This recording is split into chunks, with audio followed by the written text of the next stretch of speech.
God laughs. Chapter 19. With 2 young boys at home in a demanding construction job, ministry was little more than a hobby. I'd make the trip to visit Faribault Prison on a Saturday, but only if I didn't have family obligations. I'd meet a struggling addict for lunch, but only if I could get away. God kept telling me He had more for me to do, but I had no time.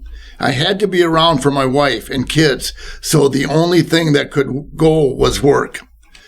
My heart surgeries forced me to slow down. I climbed off the backhoe every day in some kind of pain. Still, it was a good paycheck, and I come from practical people. I couldn't imagine telling one of my sisters that I left construction for ministry. Why would anyone choose to spend time in a prison unless they're getting paid? For my family, for most people, it simply didn't make sense. Still, God kept nudging. Every day, He'd get my attention in some different way, making it clear He had more for me to do.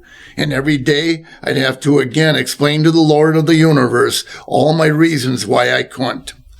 Months passed. God was patient with me for a time, but at some point He had enough. In early 2017, I went to see my cardiologist for an echocardiogram, which was like an ultrasound of my heart. Afterwards, I sat calmly in her office. Every other visit, she had told me my heart looked fine and sent me on my way. This time she frowned. "Dennis, I want you to go to the university and get a coronary angiogram." I didn't know what that was, but it didn't sound fun. She told me they needed to insert a wire near my groin and run it up to my heart. There, they'd release a dye, then take a series of pictures. I sat back in my chair, my mind struggling to understand this information. I worked backwards. If I needed the test, then something must be wrong. Well, I finally said, "What's going on?" "It looks like the grafts where they replace the arteries around your heart are shrinking." A lump grew in my gut as she spoke. "It's very unusual, and I don't know why it's happening. I'm sorry." I stumbled out to my truck in a haze. For a long time I sat, my hands on the steering wheel, not moving.